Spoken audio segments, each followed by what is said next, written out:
Muy buenas noches a todas y todos. Tengan una cordial bienvenida a la conferencia de prensa del día de hoy, miércoles 24 de marzo. Son exactamente las 7 de la noche, por lo que vamos a iniciar con la transmisión desde Palacio Nacional, aquí en la Ciudad de México. Como informábamos el día de ayer, el doctor Hugo López-Gatell, su secretario de Prevención y Promoción de la Salud, acudió al estado de Campeche, en donde el día de hoy por la mañana se llevó a cabo la sesión del CONAEDO. Así que esta noche nos acompaña tanto el doctor Hugo López-Gatell como el doctor Ruy López Ridaura, director general del SENAPRESE, a través de la videoconferencia. Estimado doctor López-Gatell, doctor López Ridaura, buenas noches. Bienvenidos. Muchas gracias. Y bueno, de seguro nos estarán compartiendo información muy importante y relevante de lo ocurrido en la agenda de trabajo el día de hoy en el estado de Campeche. Vamos entonces a iniciar con el componente técnico, actualizando las cifras y las estadísticas, y posteriormente también, muy importante, la estrategia nacional de vacunación a cargo del doctor López-Gatell. El día de hoy tenemos 2.403.867 personas que estimamos son casos de COVID-19 en base al CISBER y están distribuidas en la curva azul por su fecha de inicio de síntomas para cada una de las semanas epidemiológicas. Continuamos con un descenso continuo de 9 semanas al corte de la semana 10 y una disminución entre las últimas 2 semanas graficadas que se mantiene en un menos 26%, una reducción de las importantes que hemos tenido en últimas semanas. Nuestro indicador de casos activos estimados igualmente se mantiene bajo, se mantiene en 1%, y esta proporción es obviamente la actividad epidémica más reciente y por ende también el grupo de personas de las cuales obviamente puede continuar todavía activa la epidemia. Hoy día también actualizamos 767.979 personas que ya tienen el esquema completo de vacunación y por lo tanto están integrando e incrementando cada vez más el grupo obviamente de personas ya protegidas que esperamos no tengan que enfermar, al menos no de manera grave, de COVID-19. Si vemos la siguiente diapositiva, presentamos la actualización también de la evolución diaria de la hospitalización. Para el día de hoy es un 21% la ocupación nacional, en base al descenso importante que habíamos tenido el día de ayer, pues se evidencia un incremento de 2 puntos porcentuales, pero obviamente el 21% como media nacional es bastante bajo para efectos de lo que habíamos venido viendo en semanas previas, y ahí podemos ver reflejada claramente esa tendencia descendente que todavía se mantiene. Si vemos la siguiente diapositiva, enfocamos en las camas generales para los pacientes más graves y por entidad federativa. Solo 4 de ellas están en el grupo entre 30 y 49% de ocupación. No tenemos ninguna entidad que tenga más de la mitad de sus camas ocupadas y la gran mayoría, es decir, 28 entidades, tienen inclusive menos del 30% de ocupación, lo que nos deja a nivel nacional 25.016 camas disponibles y por lo tanto una ocupación nacional del 20%, que es un punto porcentual menos de la ocupación que teníamos el día de ayer. Y si vemos la siguiente diapositiva, donde actualizamos camas con ventilador, vamos a ver que entre 30 y 49% están solamente 6 entidades, tampoco tenemos ninguna entidad que haya superado el 50% de ocupación y 26 de ellas tienen inclusive menos del 30% de ocupación. Son 8.287 camas disponibles en todo México, lo que nos genera una ocupación nacional similar a la que teníamos el día de ayer para camas con ventilador, que es del 24%. Le damos entonces ahora la palabra al doctor Hugo López-Gatell para el componente de vacunación. Muchas gracias, doctor Economía, director general de epidemiología. Muchas gracias a todas las personas que nos escuchan en esta expertina sobre COVID-19. También gracias a las compañeras, a los comunicadores que están en la sala. Hoy día, nacional, agradezco también a nuestros compañeros de Petropie que nos apoyan en esta transmisión siempre desde allá y también cuando somos estudiantes en las visitas a las entidades ciudadanas. Hoy tenemos mucho que comentar, no para el informe técnico sobre vacunación de manera más específica, porque la visita que hemos hecho al estado de Campeche ha sido muy productiva en varios de los aspectos que estamos trabajando. tanto en la vacunación, el programa de vacunación contra el SARS-CoV-2 para prevenir el COVID-19, como en la conversación con la Secretaría de Educación Pública, dada por la ministra Gómez Álvarez, y este tipo de trabajo, quienes tuvieron gentileza de invitarnos al Consejo Educativo Nacional, justamente como ya comentaba la doctora Lomía, para interactuar con las y los secretarios de salud, de educación del país, las entidades federativas, también las personas directoras de los subsistemas educativos, y fue una experiencia realmente enriquecedora. ¿Cuál fue el propósito? ¿Cuál fue la orientación? Conversar sobre COVID-19, la epidemia, la realidad es que tenemos ya 6 semanas consecutivas de reducción de la epidemia, la oportunidad de expandir la vacunación a las personas trabajadoras de la educación con una visión de ampliar o acercarnos al momento de abrir las escuelas, que tenemos ya clases. Son consideraciones muy interesantes, muy positivas, y nos llevaron a una de las perspectivas de lo que ya comentaba esta misma mañana el presidente en la conferencia matutina sobre ese balance entre oportunidad de restablecer la normalidad en servicios fundamentales como la educación, que ayudan a garantizar derechos como la educación, pero también la prudencia de hacerlo de una forma bien programada, ordenada, cuidadosa y con base en la evidencia, en la realidad epidemiológica. En unos momentos comentaremos sobre eso. Pasamos en la primera diapositiva, el informe numérico. Hoy se aplicaron 105.291 dosis de vacunas contra el virus SARS-CoV-2 para prevenir COVID hasta las 16 horas, hasta las 4 de la tarde, momento en que se hizo el corte de información para preparar esta conferencia. Pero como ocurre en varias otras ocasiones, les recuerdo que este corte de información generalmente está considerando un número menor a las vacunas que realmente se ponen, y pueden ustedes apreciar cómo se ha ido actualizando día con día la gráfica que aparece en este momento en sus pantallas y que muestra que estamos vacunando en un promedio de 210.000 vacunas por día. Aquí quiero aprovechar para hacer un comentario y anticiparle a lo que ya vemos como una pequeña ola de infodemia, es decir, de este esfuerzo de confundir, de manipular la información para desviar. El esfuerzo que se está haciendo, se está indicando la idea falsa de que tenemos millones de dosis de vacunas almacenadas en los ultracongeladores o en los refrigeradores y que no la estamos aprovechando adecuadamente. Notamos esta tendencia en algunos medios de comunicación, también en las redes sociales, y queremos alertar a la población que no se deje confundir. Es falso que estemos acumulando vacunas. Lo que está ocurriendo, y vamos a desglosarlo en los próximos pocos días con un detalle sobre dónde están en este momento las vacunas, es el proceso de modificación de la dinámica, de la mecánica de administración de las vacunas, que hemos explicado ya varias veces, la acabamos de explicar en la conferencia matutina del martes en el Pulso de la Salud. Lo resumo. Hemos estado cubriendo zonas rurales, que son poblados dispersos, donde obviamente la velocidad de aplicación de las vacunas está importantemente determinada por el tiempo de desplazamiento de las personas a las unidades de vacunación o bien de las brigadas correcaminos hacia las poblaciones. Esto lleva más tiempo porque obviamente son poblaciones dispersas. Además, hemos tenido un abastecimiento menor en términos del número de vacunas que pueden aplicarse para cubrir a un municipio completo o incluso a una ciudad completa. Y por eso, deliberadamente, conscientemente, quisimos avanzar en la vacunación en las zonas de menor tamaño, de poblaciones de menor tamaño.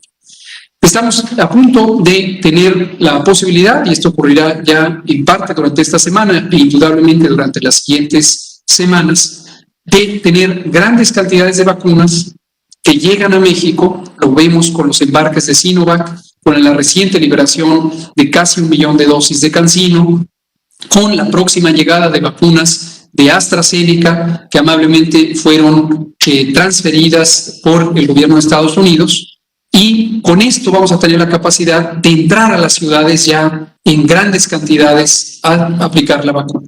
Entonces, por favor, difunda, alerte a la población de esta falsedad de que estamos acumulando vacunas en los refrigeradores. Esto es falso y, desde luego, es una intención de demeritar la estrategia de vacunación.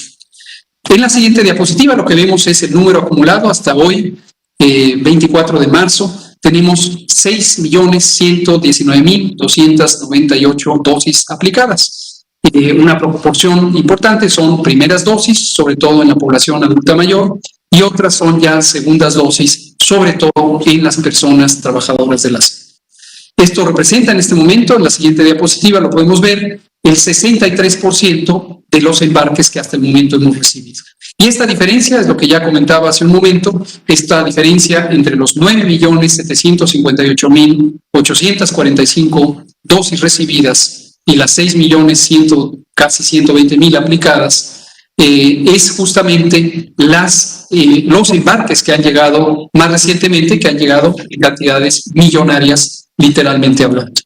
En la siguiente diapositiva, como ya es costumbre, vemos el desglose. Vean ustedes cómo hemos seguido avanzando en identificar y vacunar al personal de salud, sobre todo de primera y segunda líneas. Estamos en espera de que fluya la información por parte de las secretarias y secretarios de salud y las entidades federativas sobre los censos validados en donde tengamos la certeza de quién está en la primera y segunda línea de COVID, de riesgo de exposición a COVID.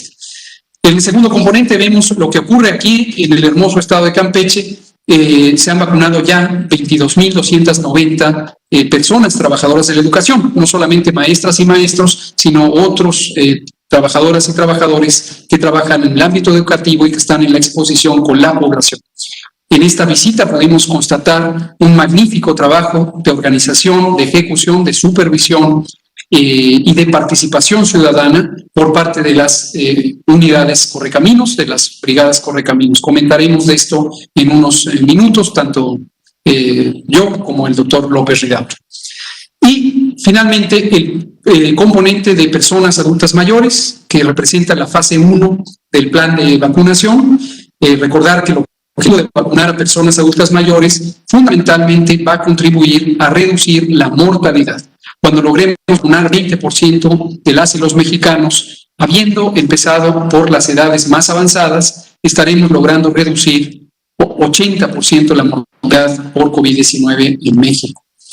4.476.556 primeras dosis y casi 150.000 segundas dosis, que representan el 3% de las personas adultas mayores. Cuando lleguen los momentos, de acuerdo al calendario recomendado de vacunación en segunda dosis para cada uno de los tipos de vacuna, se estarán vacunando ya en mayores cantidades adultos mayores con la segunda dosis, pero por el momento son mayormente las primeras dosis. En la siguiente filmina, lo que podemos ver es los eventos supuestamente asociados a vacunación e inmunización, y seguimos notando este patrón de gran estabilidad y además de escasos eventos que han estado ocurriendo. Mayormente se trata de reacciones esperables, reacciones menores, a lo mejor dolor en el sitio de inyección, náusea, sensación de dolor, debilidad, mareo, este tipo de reacciones que sabemos ocurren cuando una persona está sujeta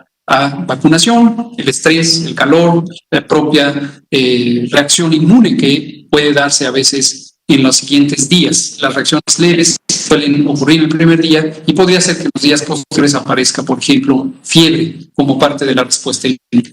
Menos del 1% de los casos son casos de consideración, son casos que ameriten alguna atención médica más avanzada. Esto también ha sido muy estable. Y lo que vemos es que algunas personas han requerido hospitalización por periodos muy cortos. La siguiente, por favor. Hoy también tuvimos buenas noticias con el arribo del segundo segmento del embarque de Pfizer-BioNTech, que nos llega todas las semanas. Ayer martes tuvimos un primer embarque de varios centenas de miles de dosis, que hoy se complementan con estas 170.625 para un total que rebasa las 600 dosis. Y esto lo que nos permite, concretamente, pero son 487.500 ayer, martes, y hoy estas 170.625. Esto lo que permite es mantener un ritmo de abastecimiento de la vacuna Pfizer que nos ayuda a ganar de la manera más eficiente en la distribución de la vacuna. En los otros casos, el abastecimiento no tiene esta regularidad semanal, pero como ya comentábamos con los casos de las vacunas Sinovac y CanSino, el hecho de que lleguen en grandes cantidades nos ayuda a tener desplazamientos territoriales más importantes y desde luego coberturas más rápidas. También sabemos, hemos tenido conversación, colegas de Rusia, el Fondo Ruso de Inversión Directa, el gobierno de Rusia, que nos indican que ya está preparando el nuevo abastecimiento programado de acuerdo con el convenio, con el contrato de la vacuna Sputnik V. En la siguiente imagen lo que vemos es lo que reportamos exactamente todas las noches también, de este 9.758.845 dosis de vacunas. Se distribuyen, como aparece en la pantalla, mayormente las de Pfizer, que son las primeras que llegaron, enseguida AstraZeneca, del embarque comprado al Instituto Serológico de la India, las 3 millones de vacunas Sinovac, las 400.000 dosis de Sputnik V y el elemento más reciente, CanSino, con 940.470, que se estarán aplicando, las más recientes, ya esta semana y la próxima. En la siguiente, recordamos a toda la población, le recordamos a usted, recordamos a ti, esperar turno, muy importante. Todavía hemos detectado, en algunos casos, nos ocurrió aquí en la península de Yucatán el fin de semana próximo pasado, que algunas personas, sobre todo de zonas urbanas, se desplazaron hacia incluso otras entidades federativas. De Mérida vinieron aquí a Campeche, personas en diversas camionetas, personas que venían mayormente de zonas urbanas y venían buscando su vacuna. Por favor, esperen. Recuerden que la programación de la vacuna es la que toque vacuna a todas y todos las personas que están en México. Va a haber vacuna para todas y todos, entonces no hay necesidad de anticiparse. Por favor, se respete la distribución territorial. A veces ocurre, y esto es particularmente preocupante para nosotros, para el gobierno de México, que personas de ciertos sectores adinerados de las zonas urbanas se desplazan hacia las zonas rurales buscando la vacuna. Y esto complica mucho el panorama, además de que es obviamente una situación irregular que está abusando de la confianza de las personas de la localidad donde se está vacunando. Por favor, respeten, por favor, mantengan la actitud de solidaridad que la mayoría del pueblo de México ha mantenido de todos estos meses. En la siguiente diapositiva, el tema reciente, la Semana Mayor, el periodo de asueto, que también para algunas personas es considerado la Semana Santa. Esto implica 2 semanas prácticamente de asueto en la mayoría de los empleos y es importante recordar que el riesgo de una tercera ola es vigente en México, vigente en la mayoría de los países, o en todos los países del mundo. En este momento en la región de Europa hay una tercera, para algunos países 4ª ola, esto quiere decir una reemergencia, un rebrote que vive en esos países. También en la zona sur de nuestro planeta, en el hemisferio sur, particularmente en nuestro caso, el continente americano, en los países latinoamericanos, tenemos una reemergencia en varios de estos países. Es por eso que estamos atentos, estamos alertas de que esto pudiera pasar también en la región de Norteamérica. En este momento ni Canadá, ni Estados Unidos, ni México tienen una reemergencia, lo que tienen es una tendencia a la reducción. Por cierto, esto hoy mismo la directora general de la Organización Panamericana de la Salud reconoció los esfuerzos de los gobiernos de estos 3 países que han logrado que exista esta tendencia de reducción. Pero no nos confiemos. Y el periodo de asueto puede implicar riesgos de transmisión si es que las personas se congregan. Por eso ayer presentamos un decálogo, una serie de 10 recomendaciones de carácter general para que las personas las tomen en cuenta en los siguientes días. Entonces, por favor, contamos contigo para tener unas vacaciones seguras. Por favor, no seas arrastrado por una tercera ola. En la siguiente diapositiva vamos a hablar de un tema diferente, pero que no queremos dejar pasar, y es la enfermedad tuberculosis.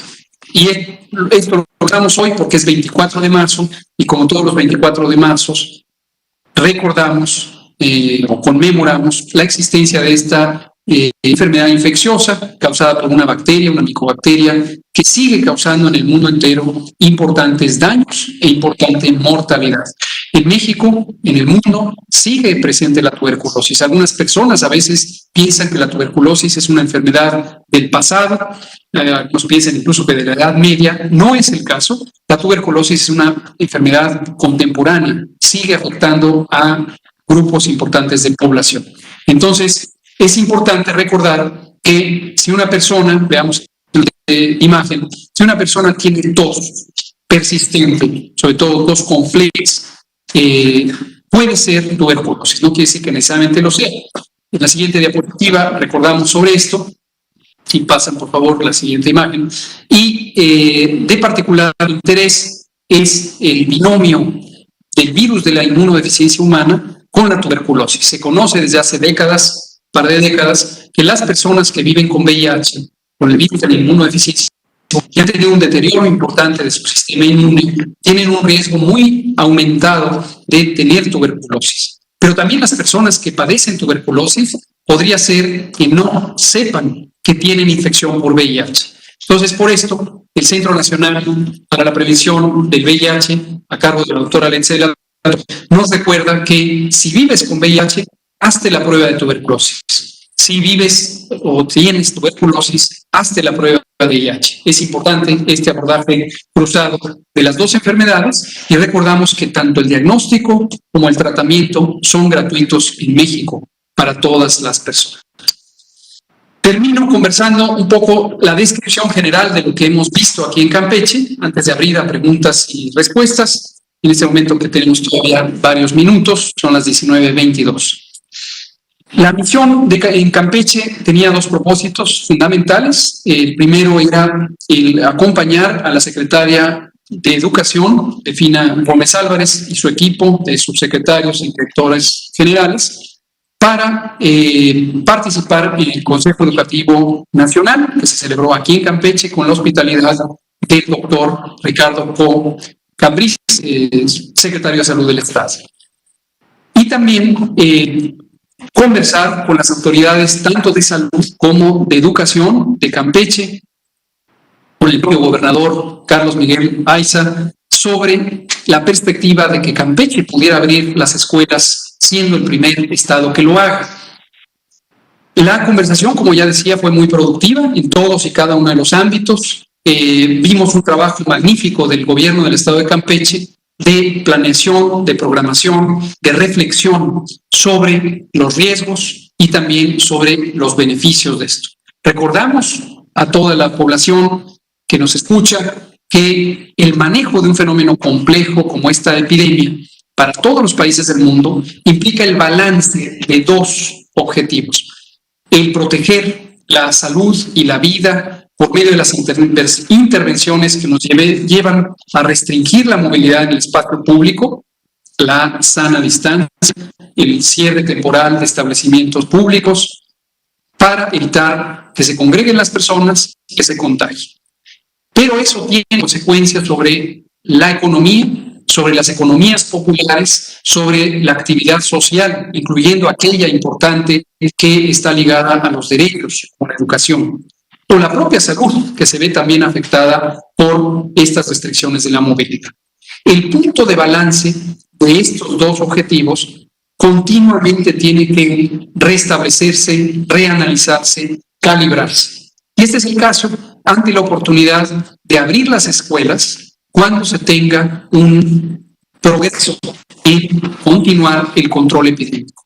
Campeche es un estado, como lo hemos dicho muchas veces, que tiene la particularidad que durante prácticamente 6 meses, medio año, se ha mantenido el semáforo verde y la transmisión del virus SARS-CoV-2 es mínima. Entonces, es por esto, más otras consideraciones sobre la demografía, sobre la manera en que estaba geográficamente organizado el Estado, que permiten la posibilidad de abrir. Pero no queremos correr riesgos, no lo quiere correr el gobierno del gobernador Carlos Miguel Aiza, no lo quiere correr el gobierno de México. Y por eso trabajamos de manera coordinada y llegamos a la conclusión que es necesario abrir, definitivamente necesitamos abrir las escuelas, pero lo vamos a hacer en una forma gradual, escalonada y basados en la evidencia de un buen control que se mantuvo. El presidente, ya decíamos, esta mañana en la conferencia matutina comentaba sobre esta perspectiva de consenso para lograr minimizar los riesgos, pero ya empezar a normalizar la vida pública, sobre todo en la educación. También fue la perspectiva del Consejo Educativo Nacional. Todas las secretarias y secretarios de salud que participaron en él, estaban todas las entidades federativas, no todo el mundo usó la palabra, pero quienes lo hicieron tenían esta misma perspectiva. Se abrir, pero de una manera ordenada, de una manera programada y gradual. Ese fue el primer elemento. El segundo elemento, que fue el objetivo también de esta visita, fue visitar y supervisar el operativo Correcaminos de vacunación contra COVID. Visitamos más de 6 centros de vacunación, puestos de vacunación de todas las instituciones, de la Secretaría de Salud, en el Hospital Centro Oncológico del Estado, también en el ISSSTE, en una unidad de medicina familiar, en el IMSS, en otra unidad de medicina familiar, también en la región naval militar en la que nos encontramos en este momento, donde hay un puesto de vacunación, y en la zona militar, donde hay otro muy grande puesto de vacunación. Constatamos un trabajo extraordinariamente bien coordinado. Aquí quiero felicitar a la teniente médica de Hoyos, quien es la representante del operativo Correcamino en el Estado. También a Katia Meave, quien es la delegada federal de los programas de bienestar, y desde luego al secretario de Salud, José Luis González Pinzón, que han sabido organizarse las 3 entidades y todos los equipos de trabajo. Vimos orden, vimos pulcritud, vimos claridad, vimos transparencia. Y las y los servidores de la nación, participantes de todos los programas de bienestar, constatamos que juegan un papel fundamental en la operación de los puestos de vacunación. Sin ellas y ellos no se podría dar tal grado de eficiencia en la aplicación de la vacuna. La experiencia, por tanto, nos demuestra la necesidad de estos operativos más complejos de lo que estamos habituados en el programa ordinario, el programa de vacunación universal. También nos demuestra la participación ciudadana y también la posibilidad de expandir la vacunación a territorios muy diversos, zonas rurales dispersas. En esta ocasión no tuvimos la oportunidad de visitar, pero también en las zonas urbanas complejas, donde hay asentamientos humanos más extensos. Entonces, esta es la síntesis de lo que vivimos. Agradecemos, por cierto, también a la Secretaría de Marina, su hospitalidad. Estamos en este momento en la región naval militar, que tiene un papel muy importante en el resguardo de los correcaminos, lo mismo que la Secretaría de la Defensa Nacional y nuestras heroicas Fuerzas Armadas de mar, tierra y aire han jugado un papel sumamente importante en este operativo y lo agradecemos una vez más. Vamos a abrir a preguntas y comentarios. Le pedimos al doctor Alomía si lo coordina, y tanto el doctor como el doctor Alomía o yo contestaremos. Por favor, doctor Alomía. Mucho gusto, señor subsecretario. Vamos a la palabra, por favor, aquí y aquí también, que ahorita seguimos. Hola, buenas noches, Arturo Contreras de Pie de Página. Aprovechando que está el doctor Ruy López Ridaro de Bracua, la semana pasada preguntábamos sobre la descoordinación o la falta de, digamos, acuerdos o de coordinación con las autoridades locales, ¿no? Especialmente en Jalisco, para la vacunación, y en algunos otros estados en donde la gente está teniendo que hacer filas muy largas, ¿no? Tienen que hacer esperas de hasta 2 días para vacunarse. Entonces, preguntábamos sobre esto, nos decían que ustedes en el enlace que está viendo esto, y pues bueno, saber qué está pasando, ¿no? Y saber cómo se puede mejorar, si es que las autoridades de Jalisco no están acatando las recomendaciones que se emiten desde la Secretaría de Salud, o dónde está esta ruptura del vínculo, ¿no? Saber por qué están pasando así. Y una segunda pregunta, desde hace rato lo hemos insistido, ¿qué pasa con los teléfonos de los deudos COVID y este apoyo? No hay respuesta, nos han dicho ya hace más o menos 3 semanas que lo van a revisar. Y pues bueno, de momento nada más. Sí. Muchas gracias. ¿Sí? Gracias por la pregunta. Sí, la escuché cuando la hizo la vez pasada. Pero creo que la respuesta es parecida a lo que ya respondió en su momento también el doctor López-Gatell y el doctor Alomía. El trabajo, tenemos una serie de manuales estandarizados para tanto la planeación como la operación de los puestos de vacunación.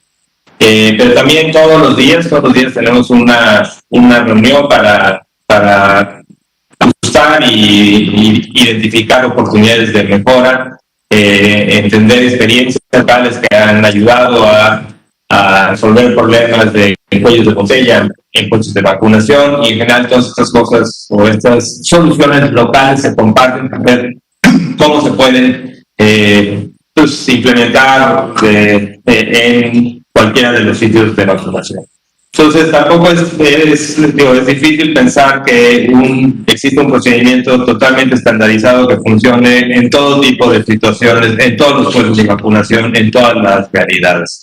Siempre van a haber y siempre hay necesidad de adaptar, de encontrar soluciones locales, y muchas veces puede tardar, puede ser que en el primer día no se encuentren, pero entonces ya en el siguiente día se mejoran.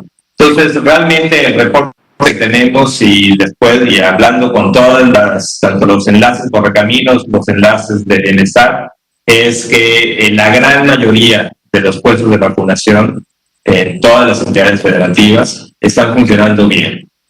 Y realmente la recomendación principal es no acelerarse en la programación. Algunos de los problemas que identificamos es el que empiecen a convocar antes de tener la seguridad de que van a llegar las vacunas, porque puede ser que en el retraso del envío pues se complique ya la operación de la aplicación. Entonces eso ha sido una recomendación general de que sí es importante la programación, es importante la planeación operativa, y que si necesitan tomarse un día para esta programación operativa, es importante que se lo tomen. Específicamente en el caso de Jalisco, hemos tenido muy buena colaboración con la Secretaría de Salud, en Correcaminos y el enlace de bienestar. Están trabajando muy bien. En efecto, cuando hemos ido identificando las zonas conurbadas de Guadalajara, ahora también se inició el municipio de Guadalajara, y siempre pues cuando uno llega a los municipios grandes de alta densidad poblacional, puede ser que los sitios masivos de vacunación tengan una mayor complejidad que un puesto tradicional. Se ha también producido, y agradezco mucho el apoyo también de todo el equipo en el Estado de México, que nos ayudó a formar un manual de puestos de alta eficiencia, que también lo pueden encontrar en la página de coronavirus.gov.mx de vacunación. Y ese es el manual que también le hemos compartido a todas las entidades federativas para poder instalar puestos masivos y de alta eficiencia de vacunación. Entonces, creo que sí, creo que pueden suceder estas cosas, pero no hay así un problema sistemático en ninguna entidad, mucho menos en donde tengamos un problema recurrente o repetitivo de falta de políticas. Muchas gracias, doctor Alomía. Sí, en relación a la segunda pregunta, precisamente se emitió un comunicado en relación al proceso que deben de seguir aquellas personas que a lo mejor todavía no han podido concluir con la solicitud de este apoyo a deudos. De hecho, recordar, y aprovechamos para informar a la población que desea realizar este trámite, que cuenta con un año completo para poder llevarlo a cabo. Obviamente, mientras antes pueda integrar la documentación que se requiere, antes podrá ser en su momento dada una respuesta favorable, o podrá seguir integrando la información correspondiente, ¿no? De hecho, el último corte que se refiere en este comunicado, recordando que fue a partir del 2 de diciembre del año pasado, en que empezó el proceso de registro, y haciendo un corte el 22 de marzo se reportan una recepción de solicitudes de 211,840. de las cuales ya 85.496 han sido aprobadas, y dado que cumplieron satisfactoriamente con la entrega de todos los documentos, se están revisando 26.472, y bueno, el saldo restante son solicitudes que se han rechazado, pero reiteramos, las personas tienen todavía un año de plazo para poder corregir o complementar la información que se les haya pedido, y toda la información y todo el trámite se puede continuar realizando en la página oficial ya comentada, www.deudoscovid.gov.mx, y ahí también obviamente hay enlaces y tramos de comunicación para poder resolver algunas otras dudas. Sí, muy bien, por favor. Gracias. Buenas noches, Liliana Noble de Pulso Saludable. Doctor Gatell, quisiera que nos pudiera ayudar, si nos puede comentar exactamente si ya va a haber reapertura de las escuelas de esta forma escalonada, a partir de cuándo, si nos puede platicar un poquito cómo va a ser esta forma escalonada. Y también nos comenta gente que por ahí hay algunos maestros que todavía no han sido vacunados allá en Campeche. ¿Qué va a pasar con ellos si ya esta próxima apertura se encuentra dispuesta por ustedes, las autoridades? Y tengo una pregunta adicional para el doctor López Ridaura y otra para el doctor Alomía. Gracias. Gracias, Liliana, en nombre de Pulso Saludable, con mucho gusto. Sobre la apertura de escuelas, el Consejo Educativo Nacional, que preside la Secretaría de Educación, como decía, tuvo un muy jugoso, muy enriquecedor intercambio de puntos de vista técnicos. Por cierto, felicito a las y los secretarios de Educación Pública del país por el nivel tan elevado que tienen en sus conceptos, en su responsabilidad, en el ejercicio de su responsabilidad y en la oportunidad y calidad de sus propuestas técnicas, también las que atañen al campo de la salud y la protección de las personas. Lo que ocurrió llevó a una decisión general de seguir trabajando con el Estado de Campeche, con el gobierno de Campeche, en un plan que elaboró el propio gobierno de Campeche y que nos fue presentado ayer en una reunión de trabajo, ayer por la noche. El plan considera etapas muy bien definidas, se han identificado ya incluso poblados cuyas escuelas podrían empezar a abrir en una primera fase, seguidas de unas fases posteriores, las condiciones que se necesitan para que estas escuelas abran. Y estas condiciones surgen de un documento que elaboramos conjuntamente la Secretaría de Educación Pública y la Secretaría de Salud desde hace más de un año. Esto es importante que la población lo tenga presente. El 14 de marzo de 2020, cuando se tomó la decisión por parte del Consejo Educativo Nacional de cerrar las escuelas, temporalmente las escuelas, ese mismo día ya teníamos listo un documento técnico que en su momento fue elaborado principalmente por los subsecretarios y el secretario de Educación Pública, y en el que contribuyó posteriormente la Secretaría de Salud, pero ya desde el año pasado. Es decir, teníamos la llave de salida, las condiciones técnicas en las que se pueden abrir las escuelas. Ese documento sigue siendo vigente, con algunos pequeños ajustes derivados del aprendizaje que se ha tenido de la epidemia, y es con base en ese documento que está trabajando el gobierno de Campeche para este regreso gradual y ordenado. Una etapa importante en la que estarán participando varias entidades federativas es el establecimiento de sus centros de aprendizaje comunitarios, que son formas de utilizar los recintos escolares para enfrentar posibles rezagos que se presentaran en la educación pública debidos a esta modalidad especial que hemos estado operando con las clases virtuales y mayormente fuera de las aulas. Entonces, varias entidades federativas expresaron interés, deseo, y algunas ya están trabajando en eso, de las comunidades de aprendizaje comunitario. Sobre fechas específicas de otras entidades federativas diferentes a Campeche, en general, el Consejo Educativo nos pidió una opinión técnica y la dimos, y es la siguiente: tratar de no abrir inmediatamente después de la Semana Santa, porque la Semana Santa implica la posibilidad de que las personas que se desplacen territorialmente hacia otras regiones pudieran tener contagios, ya sea llevar el contagio o traerlo consigo, y entonces que en el momento en que regresan a su sitio de residencia pudieran contagiar. Si se abren las escuelas inmediatamente después de la Semana Santa, es altamente probable que habría reactivación de la epidemia. Entonces hay que diferirlo por lo menos un par de semanas, es 2 periodos de incubación del virus. Y conforme el semáforo de riesgo COVID vaya pasando a verde, entonces las entidades estarán activando ya sus preparaciones, sus protocolos de preparación al respecto. Entonces, se tiene toda la mecánica, pero las fechas específicas dependen de la realidad epidémica. No queremos forzar por una decisión administrativa la apertura, esta depende de la realidad epidémica de las entidades.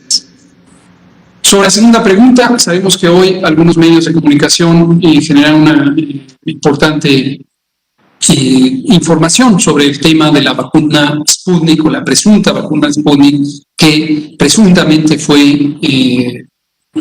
se le intentaba llevar a otro país en una forma ilegal, presuntamente ilegal. Lo que podemos comentar es que en la parte de investigación de este fenómeno hay presuntas responsabilidades o potenciales responsabilidades legales que están a cargo de la Fiscalía General de la República por tratarse de un posible delito en múltiples dimensiones de la ley. Entonces, no vamos a hablar del proceso porque esto está en un proceso de investigación. Lo que sí podemos es comentar sobre las preocupaciones de salud de aquellas personas que, si fuera cierta esta noticia y si se constataran la evidencia de que recibieron el producto, podrían tener la preocupación de que les falta su segunda dosis. El producto se está investigando en términos técnicos, con composición química. El producto está resguardado por la Fiscalía General de la República y conforme se hagan los estudios se podrá saber qué contiene ese producto, si se trata de sustancia activa, protectora contra el COVID-19, es decir, una vacuna real, o si no lo es. Y sobre eso tomaremos las decisiones de las recomendaciones que haremos públicas y dirigidas a las personas que pudieran estar en esa circunstancia. Cierro sobre esto recordando a la población que en ningún caso los frasquitos, los viales de este producto que fue incautado son de la compra del gobierno mexicano al Fondo Ruso de Inversión Directa. Es decir, no se trata de una vacuna que haya sido comprada por México. México le llegaron sus 400,000 dosis de estos primeros embarques y las utilizó en lo que se esperaba. Con el resguardo de nuestras heroicas Fuerzas Armadas, nunca se fugó, nunca salió de los ultracongeladores del gobierno de México el producto. Todo lo que se incautó es una presunta falsificación del producto. Gracias. Gracias, doctor Gatell. Doctor López Ridaura, buenas noches. Usted recordará que hace unas 2 semanas me platicaba cuando le cuestionaba sobre los médicos de consultorios privados y los dentistas que piden sean considerados en esta etapa de vacunación. Me comentaba que estaban planeando hacer una especie de software, una plataforma para que ellos pudieran registrarse. ¿Cómo va el avance de esta plataforma para que ellos puedan tener acceso al registro? Revisaba un estudio en donde habla muy interesante que al menos una gotícula de un paciente que acude al dentista y pudiera estar en proceso infeccioso pudiera contener al menos unos 10 o 20,000 copias del nuevo coronavirus SARS-CoV-2. Por eso para los dentistas es una oportunidad y una intención, me parece válida, pedir por la vacuna. Gracias. Muchas gracias por la pregunta. Sí, también escuché esta pregunta y la forma en que el doctor López Gatell contestó en días previos. Creo que es muy importante poder recordar algunos puntos de acuerdo a lo que sea la inquietud y las respuestas que estamos trabajando en ellos. Pero totalmente de acuerdo, somos los primeros en reconocer la necesidad de vacunar al personal de salud. Recuerden que hemos dividido al personal de salud en una primera línea, que son los que directamente están tratando pacientes con sospecha o con confirmación de COVID, tanto en el nivel como en todo el primer nivel de atención. Y los de segunda línea son los que en general están en contacto con pacientes, pero que no tienen sospecha del COVID, y por eso se les ha puesto en esta segunda línea de prioridad, pero igualmente prioridad. Como se comentó también en la sesión de ayer, o en la conferencia de ayer, la semana pasada tuvimos una sesión de CONASA, del Consejo Nacional de Salud, con todos los secretarios y secretarias de salud de los estados, y el acuerdo principal fue la necesidad de que se validaran también localmente los censos que tenemos. Los censos que se han ido registrando en la plataforma del IMSS son los que han variado mucho, y tenemos instituciones o hospitales o unidades que de manera responsable han podido clasificar bien al personal de salud. En otras secciones vemos que como personal de salud de segunda línea también están incluyéndose personal administrativo que no tiene contacto de pacientes, no tiene en general o no tiene mayor riesgo de infección que la población general.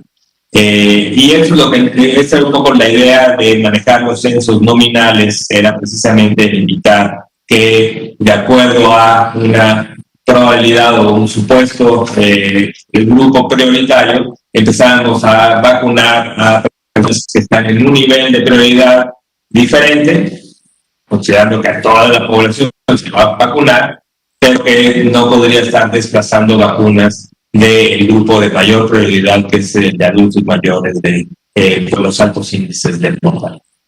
Entonces, el acuerdo, más que una plataforma, se acordó que las secretarías de salud de los estados también tenían la necesidad y la responsabilidad de validar los censos de personal de salud que trabaja en el ámbito privado y que no trabaja en el público. En el público en general están ya más validados, más completos, pero sí les pedimos a cada una de los secretarios y secretarias que con base en la información local, colegios locales, profesionales de las diferentes profesiones que definan a ese gran grupo del denominado personal de salud, que recabaran los censos, se validaran para poderlo tener en ese censo general que está coordinando el IMSS, y así poder ir cubriendo paulatinamente y progresivamente, junto con la vacunación de adultos mayores, la vacunación en este personal de segunda línea. Entonces, en eso estamos trabajando. Ya se capacitó también a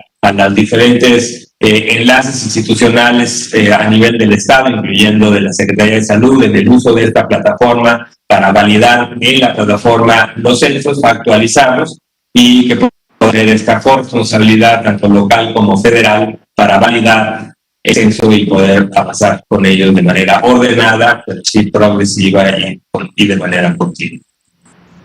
Gracias, doctor Alomía. Gracias. Y finalmente, doctora Alomía, 2 puntos. Si nos puede ayudar nada más corrigiendo el dato de la vacunación en Ecatepec. Creo que ahí hubo un error de información muy certero que ayer usted me comentaba. Y le quiero platicar que el titular de la Secretaría de Salud en Puebla, José Antonio Martínez García, en conferencia de prensa explicó que una vez que las personas reciben la primera dosis deben de seguir los cuidados extremos de entre 12 y 14 días, la cuarentena, porque después de haber obtenido esta segunda dosis se convierten automáticamente en portadores del nuevo coronavirus SARS-CoV-2. Es muy complicado que una declaración así ocurra, porque entonces está preguntándose la gente lo que ustedes ya nos explicaron muchas veces, que no es una vacuna que nos pueda inocular transmitir la enfermedad. ¿Sí nos puede ayudar con eso, doctor? Gracias. Claro, con mucho gusto. Sí, una precisión a la información que dábamos en relación al inicio de la segunda dosis en Ecatepec. Cuando hicimos la consulta, precisamente el doctor Ruy López Ridaura, lo que me respondió en el mensaje fue que había iniciado la planeación y la logística para iniciar con la segunda dosis.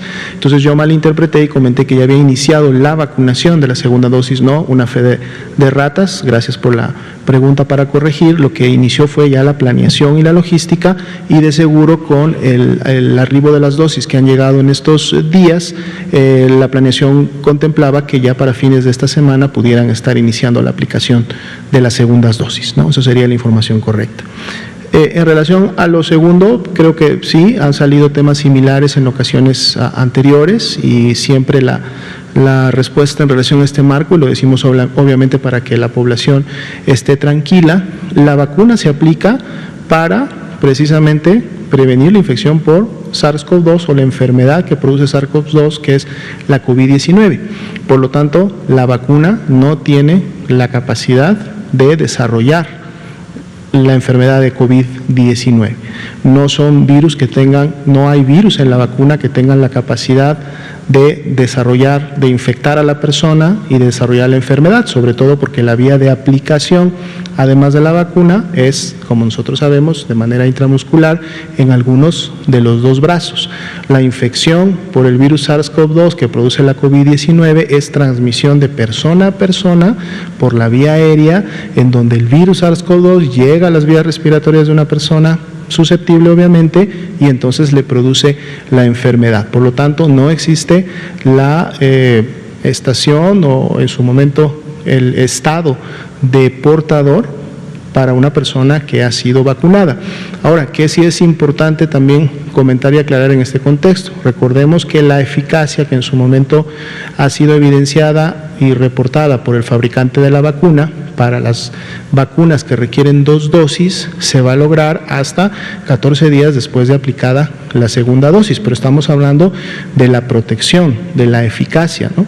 Y que por lo tanto una persona que solamente tiene una dosis o que acaba de recibir la segunda dosis, todavía es posible que pueda contagiarse y enfermar de COVID-19, dado que no se ha logrado el tiempo completo para este logro de la eficacia. A lo mejor hay una confusión entre este tipo de información, entonces siempre la recomendación a las personas que recibieron su primera dosis y que están apenas recibiendo su segunda dosis es que hay que mantener las medidas de prevención individual, la sana distancia, el uso de cubrebocas adecuadamente y el lavado de manos hasta que se cumpla el tiempo necesario para esperar entonces ahora sí que la protección de la vacuna haya generado la inmunidad correspondiente. Por favor, vamos de este lado. Sí, muy bien, adelante. Gracias, doctor. Muy buenas noches. Buenas noches. Doctor José Luis Salomía, doctor Hugo López Gatell, buenas noches. Doctor Ruy López Ridaura también, buenas noches. Y saludamos al presidente Andrés Manuel López Obrador. Doctor, la primera pregunta es acerca del medicamento Metrotexato. Ya lo hemos buscado entre varios queridos suscriptores, nos han comentado también, lo he buscado en diferentes páginas de internet de farmacias, también varios amigos nos han comentado que hay escasez de este medicamento. Quisiera saber las circunstancias de esta medicina, si se está surtiendo o no, o qué complicaciones tendría, o para cuándo podría estar más disponible. Y tengo otras 2 preguntas, por favor. Adelante, doctor Almunia. Sí, bueno, en relación obviamente al tema de medicamentos, este medicamento obviamente está no entre los que se usan para la COVID-19, esto no es algo que pertenezca al esquema obviamente del tratamiento de la enfermedad. Podemos revisar si lo que ha estado usted percibiendo en redes pudiera realmente representar una realidad. Vamos a pedir el dato de la existencia, la disponibilidad tanto en el medio institucional como privado de este medicamento, que está obviamente más enfocado al tratamiento de pacientes con algún tipo de cáncer. Entonces podemos traer la información para en su momento corroborar o dar los datos oficiales. Claro, sí, muchas gracias. preguntar respecto a los protocolos que se pudieran llevar a cabo ahora en las próximas vacaciones y los consejos, las recomendaciones que se nos dieron. ¿Podrían ampliarse un poquito las recomendaciones acerca de todo lo que se pudiera llevar por parte de la población, como guantes, cubrebocas, y que pudiera abonar a una posible contaminación a playas y lugares turísticos? No sé si pudieran recomendar llevar alguna bolsita para que se metan los cubrebocas, como ya basura, por ejemplo, algo así que nos pueda ayudar para que no se contaminen los territorios. Sí, con mucho gusto, si me permiten la respuesta.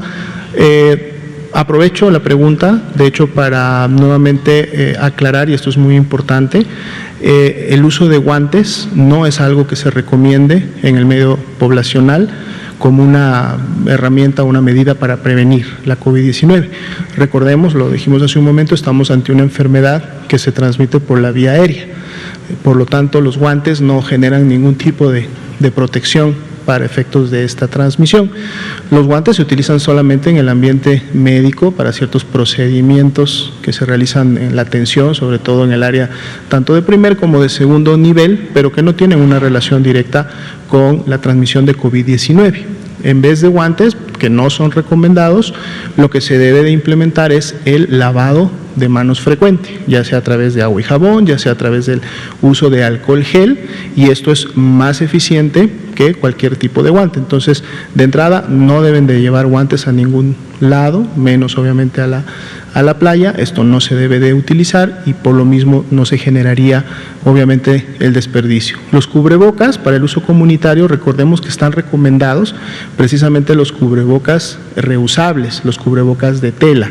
Entonces, obviamente, estos son cubrebocas que uno puede llevar a un espacio abierto, como puede ser una playa o un área recreativa, pero no va a necesitar desecharlo, no va a necesitar generar basura, y de hecho esta sería la recomendación: no llevemos elementos desechables a estos lugares para no incrementar precisamente el desperdicio, sino mejor pongamos en práctica la recomendación más adecuada, que es el uso de cubrebocas de tela en el ámbito comunitario. Recordemos que los cubrebocas quirúrgicos, sobre todo, o los especializados como el N95, también están reservados para el ambiente hospitalario, en donde hay obviamente una mayor interacción con personas potencialmente con la enfermedad de COVID-19, y las N95 específicamente para los trabajadores de la salud que tienen interacción con personas que van a expedir aerosoles, o que sus procedimientos médicos, como ser una intubación o como ser los odontólogos que están trabajando en la vía oral permanentemente, pues es ahí donde se debe de utilizar. No es recomendable para la población utilizar este tipo de elementos, y bueno, de esta manera también estaríamos contribuyendo a evitar el desperdicio. Claro que sí. Y una última, doctor, respecto a, por ejemplo, la vacunación en el municipio de Chimalhuacán, nos habían comentado varios suscriptores, queridos suscriptores, que se pide dentro de los requerimientos y los documentos que se pueden llevar, copia del INE. Mi pregunta es si lineamiento para poder recibir la vacuna ya se modificó.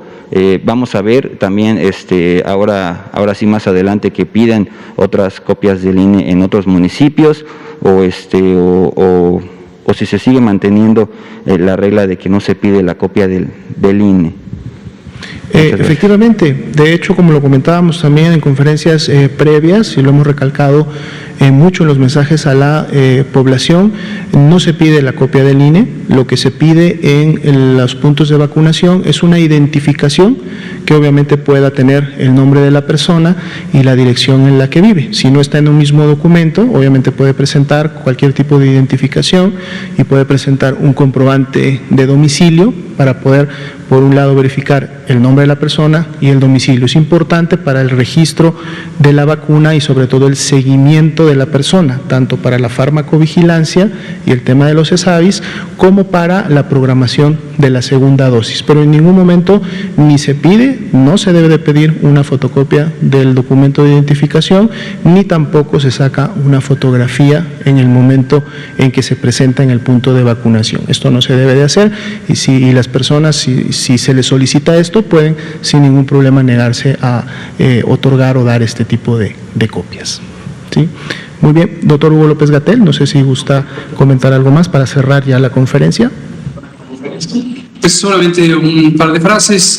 La epidemia sigue, pero afortunadamente en México llevamos 6 semanas con reducción de la epidemia. Este patrón ha sido muy consistente.